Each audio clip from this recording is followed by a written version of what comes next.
안녕하십니까. 2019년 10월 18일 최병무의 팩트 시작하겠습니다.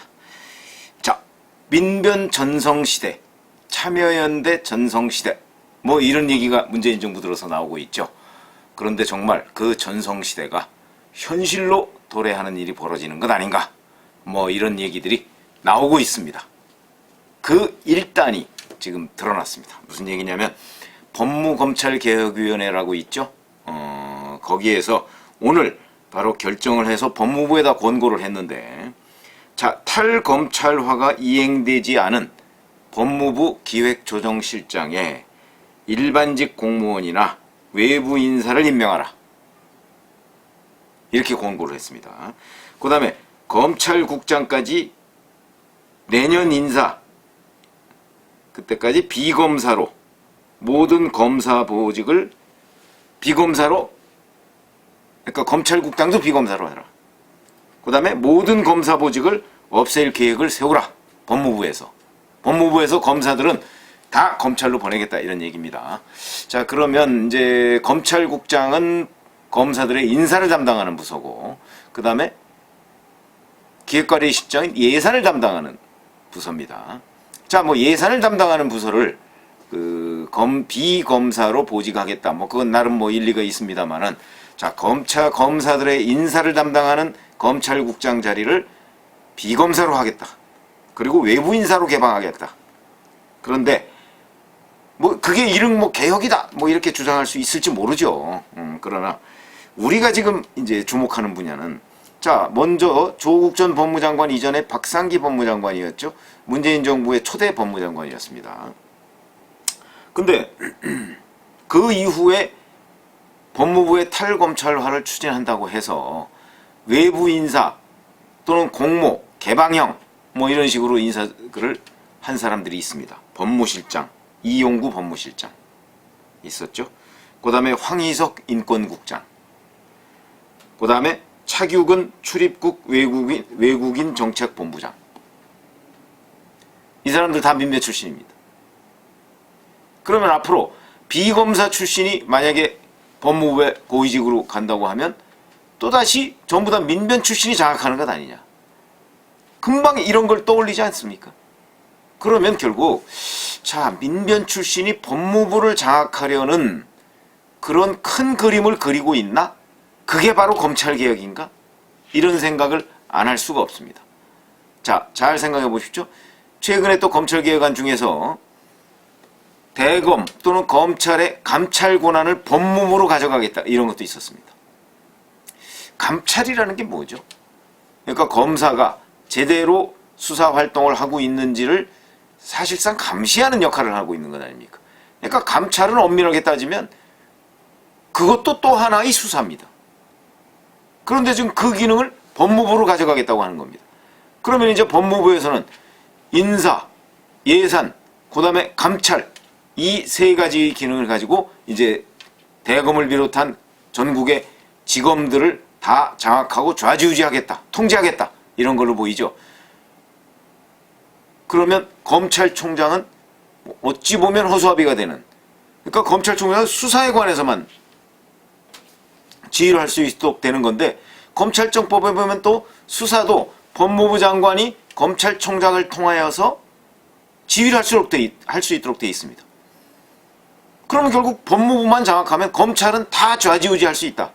그런데 이 법무부를 새로 개방형 직위가 나올 때마다 민변 출신들이 들어갑니다. 그럼 앞으로 거기에 또 참여연대 출신 들어가지 말라는 법 없습니다. 그렇게 되면 결국은 민변 출신이 법무부와 검찰을 다 장악하는 것 아니냐, 이런 의문을 가질 수밖에 없겠죠. 여기 이렇게 증거들이 있으니까요. 그렇기 때문에, 자, 이게 뭘 의미하느냐, 아직은 뭐 우리가 단정적으로 얘기할 수가 없지만, 자, 지난 박상기 법무부 장관 시절 세 자리, 그 세 자리가 다 민변 출신으로 채워졌고, 그 다음에 또 법무검찰개혁위원회가 지금 이런 식으로 얘기를 하고 한다면, 그러면 앞으로 법무부는 이제 외부 인사나 일반직 공무원, 뭐 일반직 공무원인데 법무부에 일반직 공무원들이 잘 안 가려고 합니다. 왜 그러냐면 지금까지는 적어도 이제 검사들에 치여서 아무래도 법무부에서 제일 중요한 역할을 하는 사람들은 검사들이니까 법무부와 검찰에서 그런데 법무부의 탈검찰화를 추진한다고 하면서 그 자리에 속속 민변 출신들이 입성을 한다 하는 것은 앞으로 법무부를 민변 출신이 장악할지 모르겠다 하는 그런 이제 얘기가 되고요. 그러면 만약에 지금 전해철 더불어민주당 의원이 법무부 장관으로 지금 뭐 거의 뭐 확실시 돼가는 분위기인데 그렇다면 또 전해철 의원은 이런 것을 가속화할 가능성이 매우 많습니다. 뭐 문재인 대통령의 핵심 측근인 삼철 중에 한 명 아닙니까? 그러니까 문재인 대통령의 철학을 이어받아서 가속화할 가능성이 있는데 그렇게 된다고 하면 법무부의 탈검찰화 또는 법무부를 민변 출신이 대거 장악하는 이런 그림이 현실화될 수도 있겠다 라는 그 말씀을 드리고요. 그러나 이것은 우리가 잘 아시지만 민변보다는 변호사협회, 대한변협이 훨씬 큰 단체입니다. 그런데 결국 이것도 그러면 변호사업계를 둘로 쪼개는 건가? 뭐 이런 느낌이 들기도 하고 그러면 변호사의 그 이익단체죠. 변호사들의 이익단체 중에서 큰 이익단체를 배제하고 작은 이익단체를 중심으로 해서 뭔가 법조계를 재편하려고 하나? 뭐 도대체 한두 가지 정도 이상한 생각이 드는 게 아닙니다. 이런 이상한 생각이 사실은 기우이기를 바라는데 또 하나 걱정되는 부분이 있습니다. 바로 이 정부가 공수처를 지금 목을 메고 있습니다. 뭐 사법개혁의 일환이라고 지금 주장을 하고 있지만 그러면 공수처를 왜 목을 메고 있을까? 제가 여러 차례 말씀을 드렸지만 뭐 본격적으로 말씀드린 적은 없습니다. 무슨 얘기냐면 공수처장에 대한 대통령의 영향력 대단합니다. 왜 그러냐면 거기에 뭐 법원행정처장, 뭐 법무부 차관 뭐 이런 사람들이 지금 그 처장 추천위원회를 구성하도록 돼 있습니다. 그런 사람들 다 사실은 문재인 대통령이 임명한 사람들 아니겠습니까? 그렇기 때문에 공수처장을 임명하는데 대통령의 영향력이 절대적으로 중요한 상황이 돼버리면 공수처장은 과거의 대검 중수부장과 뭐가 다르겠습니까? 그런데 잘 생각해 보시면 자 공수처는 만약에 설립이 된다면 이 공수처를 새로운 사람들 내지는 검사들로 충원을 해야 됩니다. 그런데 지금 현재 공수처 그 직원들도 상당한 정도는 외부 개방을 하는 쪽으로 지금 추진이 되고 있습니다. 그렇다면 거기도 또 민변? 이런 생각이 안 들 수가 없죠. 아, 그래서 이 사람들이 바로 공수처에 그렇게 목을 메고 있구나. 예를 들어서 법무부를 민변 출신이 장악을 하고 공수처까지도 민변 출신이 다수를 점할 경우 그러면 우리나라의 법무행정과 검찰권, 고위공직자 수사는 다 사실상 문재인 정부와 또는 문재인 대통령과 가까운 사람들이 장악하게 되는 것이다. 그렇게 되면 어떤 일이 벌어지겠습니까? 수사의 정치적 중립성? 물 건너가는 것이죠.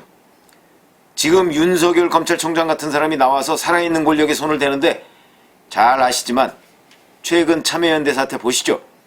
자, 참여연대에서 조국 전 법무부 장관에 대한 그 많은 비리가 나오고 있음에도 불구하고 성명 하나 나오지 않았습니다. 그래서 집행위원장이었던 사람, 회계사죠. 김경률 씨라고.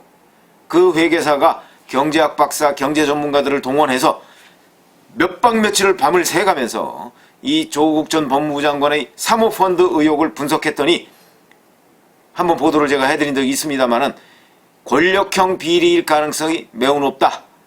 그러니까 이 부분에 관해서 적어도 성명을 발표해야 된다라고 했더니 참여연대가 거부했습니다.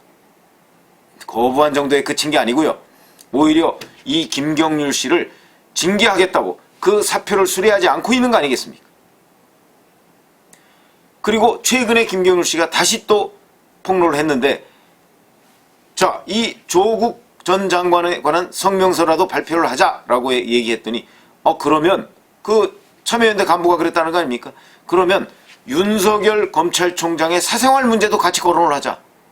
아니 지금 윤석열 검찰총장이 무슨 청문회 기관입니까? 검찰총장 후보자가 된 겁니까? 이 무슨 막말인가. 이렇게 도대체 앞뒤가 맞지 않고 균형 감각이 없는 사람들이 지금 참여연대를 하고 있는데 자, 그 참여연대 출신 민변 출신 이런 사람들이 만약 법무부를 장악하고 그 다음에 앞으로 생길지 안 생길지 모르겠습니다만 공수처를 장악한다고 했을 경우에 우리나라의 수사의 공정성, 수사의 정치적 중립성 이것이 과연 지켜지겠는가? 이런 말씀을 드리지 않을 수가 없습니다. 제가 오늘 법무부 검찰개혁위원회의 이 권고를 보고서 선뜻 드는 생각이 정말 이대로 둬서는 안 되겠구나. 이대로 둬가지고서는 정말 민변이 무언가 이 우리나라의 사법체계를 쥐고 흔들려는 그런 큰 그림이 있나 하는 의심을 하지 않을 수 없다는 말씀을 드리는 겁니다. 그런 의심의 증거들이 지금 이렇게 하나씩 나오고 있습니다. 이게 최종적으로 제 의심이 기우가 될지 아니면 제 의심이 현실화될지 그거는 지금 장담할 수가 없습니다만 하나 둘씩 나타나는 현상을 보면 제 의심이 현실화될 수도 있겠다 이런 생각이 듭니다. 그래서 사실은 지금 공수처법 가지고 논란이 많습니다만 법사위에 지금 안이 2개가 올라가 있죠. 권은희 의원법이 있고 그 다음에 백혜련 의원법이 있는데 그 2가지 다 공수처장을 추천하는 문제와 관련해서 공수처장의 정치적 중립성을 확보하는 문제와 관련해서는 다 문제가 있습니다.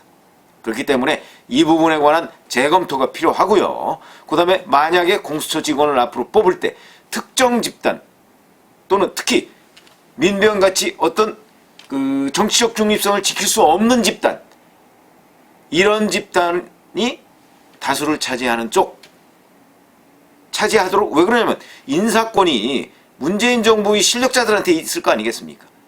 그것을 분산시키는 방법 이런 거를 연구하지 않으면 자칫 잘못하면 이상한 형태의 수사기관이 하나 생길 것이다. 그리고 그 수사기관은 끊임없이 정치적 중립성 논란을 불러일으키고 공정성, 정의의 가치에 반하는 그런 여러 가지의 그 문제제기가 지속될 것이기 때문에 그렇게 되면 국론 낭비입니다. 이런 국력이 낭비되는 이런 상황을 지금 우리가 여기서 앞으로 어떻게 될지 모른다 해서 그냥 놔둘 것이 아니고 예방하는 것이 중요합니다. 그렇기 때문에 공수처법 지금부터라도 명확하게 처장 임명뿐만 아니고 그 공수처 직원들에 대한 임면권을 누가 어떻게 가지고 그 정치적 중립성을 확보할 것이냐 하는 부분부터 처음부터 다시 지금부터 논의를 하지 않으면 나중에 크게 후회하는 일이 생길 것이다. 이런 말씀을 드립니다. 감사합니다.